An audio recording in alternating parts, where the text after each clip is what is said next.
అనపర్తి నియోజకవర్గం దోమడ గ్రామంలో ఇల్లు కోల్పోయిన బాధితులకు సహాయం అందించి తిరిగి వస్తుండగా పెదపుడిలో అనపర్తి మాజీ ఎమ్మెల్యే సత్తి సూర్యనారాయణ రెడ్డిపై దాడికి పాల్పడిన వారిని అరెస్టు చేసి కఠిన చర్యలు తీసుకోవాలని వైఎస్ఆర్ కాంగ్రెస్ పార్టీ జిల్లా అధ్యక్షులు మాజీ మంత్రి దాడిశెట్టి రాజా డిమాండ్ చేశారు. వైసీపీ జిల్లా అధ్యక్షుడు మాజీ మంత్రి దాడిశెట్టి రాజా ఆధ్వర్యంలో వైసీపీ నేతలు జిల్లా ఎస్పీ జి బిందుమాధవ్కి ఫిర్యాదు అందజేశారు. ఈ సందర్భంగా మాజీ మంత్రులు దాడిశెట్టి రాజా, చెల్లిబైన వేణుగోపాలకృష్ణలు మాట్లాడుతూ అనపర్తి మాజీ ఎమ్మెల్యే సత్తి సూర్యనారాయణ రెడ్డిపై తెలుగుదేశం పార్టీ నాయకులు దాడి చేయడం చాలా దారుణమని తీవ్రంగా ఖండించారు. కూటమి ప్రభుత్వంలో కక్షపూరిత పాలన సాగుతుందని, దానికి మాజీ ఎమ్మెల్యే సూర్యనారాయణ రెడ్డిపై జరిగిన దాడే నిదర్శనమని అన్నారు.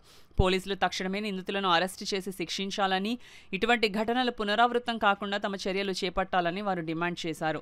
ఈ కార్యక్రమంలో మాజీ ఎంపీ వంగ గీత, మాజీ ఎమ్మెల్యేలు జక్కంపూడి రాజా, సత్తి సూర్యనారాయణ రెడ్డి, పలువురు వైసీపీ నాయకులు తదితరులు పాల్గొన్నారు.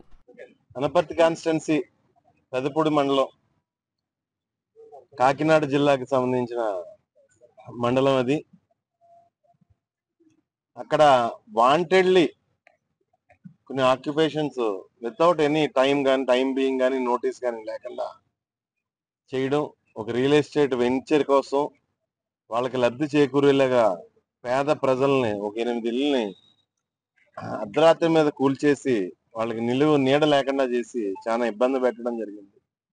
వారిని ఏదో రకంగా ఆదుకుందాం, వారికి కనీసం తిండి కూడా లేదు, వారికి తిండన్నా పెడదామని చెప్పేసి డాక్టర్ సూర్యనారాయణ రెడ్డి గారు వారికి సహాయం, మాజీ ఎమ్మెల్యేగా వారికి సహాయం చేయాలి, ఆయన బాధ్యత కాబట్టి ఆయన అక్కడికి వెళ్ళి వారందరికీ ఎయిడ్ ప్రకటించి వాళ్ళందరినీ ఆదుకుని రిటర్న్ పెదపూడి నుంచి వెళ్తుంటే ఆయన మీద దాడి జరగడం, ప్రీ ప్లాన్డ్ గా తెలుగుదేశం పార్టీ గుండాలు దాడి చేయడం, ఆ విషయమై కంప్లైంట్ తీసుకుని గౌరవ ఎస్పీ గారికి కంప్లైంట్ ఇవ్వడం జరిగింది.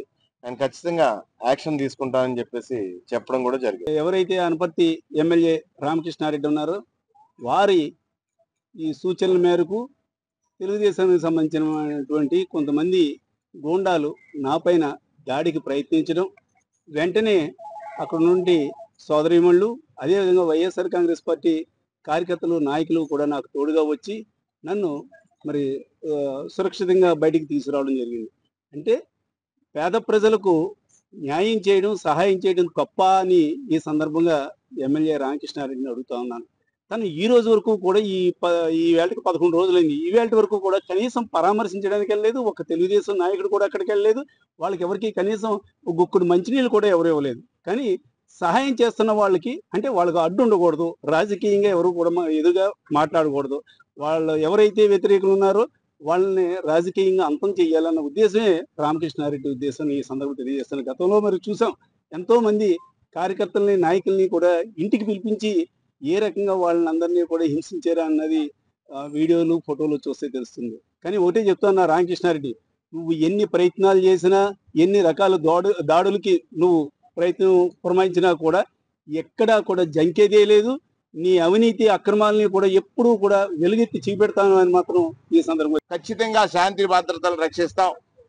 ఏదైతే జరిగినటువంటి ఉదంతం ఉందో దానిలో ఎవరైతే పార్టిసిపేట్ చేశారో మాజీ ఎమ్మెల్యే గారి పైన దాడి చేయాలని ప్రయత్నం చేశారు, వారందరిపైన చర్యలు తీసుకుంటారనేటువంటి మాట మాకు ఎష్యూరెన్స్ ఇచ్చారు. ఇక్కడ ప్రధానంగా అడుగుతున్నది ఏమిటంటే, ఈ రాష్ట్రంలో పోలీస్ శాఖ విధుల నిర్వహణలో బయాసుడిగా పనిచేసేటువంటి ఒక ప్రయత్నం జరుగుతూ ఉంది. దాని నుండి నిష్పక్షపాతంగా ప్రజలు, అంటే ప్రభుత్వం నుంచి, ప్రభుత్వంలో కీలక పాత్ర పోషించేటువంటి ఐపీఎస్లు, ఐఏఎస్లు నిష్పక్షపాతంగా పనిచేయాలనేటువంటిది మా కోరిక. లేదా అప్పుడే నిజమైన ప్రజాస్వామ్యం ఉంటుందనేటువంటి నమ్మకం కలిగిన, ప్రజాస్వామ్యం మీద నమ్మకం కలిగినటువంటి వైఎస్ఆర్ కాంగ్రెస్ పార్టీ కార్యకర్తలు అందరూ కూడా ఇవాళ వారికి తెలియజేసినటువంటి విషయాన్ని మీ ద్వారా ఈ రాష్ట్ర ప్రజానీకానికి తెలియజేస్తా ఉన్నాను. ఒకటి, అధికారం అనేటువంటిది ప్రజలకు సేవ చేయడానికని మా నాయకుడు జగన్మోహన్ రెడ్డి గారు ఎప్పుడు చెప్తా ఉంటాడు. అధికారం దేనికనంటే సేవ చేయడానికి. అధికారం అహంకారంగా మారిపోయి ప్రజలపై దాడులు చేయడానికి కాదనేటువంటిది ఒకసారి అక్కడ ఉన్నటువంటి శాసనసభ్యులు గుర్తించాల్సినటువంటి అవసరం ఉంది.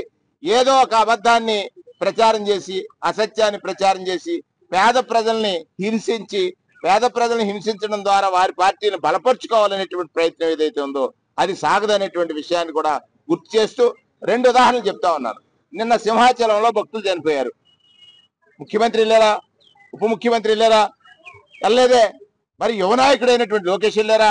వెళ్ళలేదే. అంటే భక్తుల ప్రాణాలంటే ఎంత చులకనో ఇది ఒకటి అర్థమైంది. ఇక్కడ జరిగిన ఇన్సిడెంట్ లో కూడా పేదలు, ఇల్లు లేని వాళ్ళు కేవలం ఆ వెంచర్ కి సంబంధించినటువంటి ప్లేస్ లోనే, ఏదైతే వెంచర్ కి సంబంధించినటువంటి ప్లేస్ లోనే ఇల్లు లేకుండా కొన్ని సంవత్సరాలుగా ఇల్లు కట్టుకుని ఉన్న వారిని నిరాశ్రయం చేసింది ఈ ప్రభుత్వం.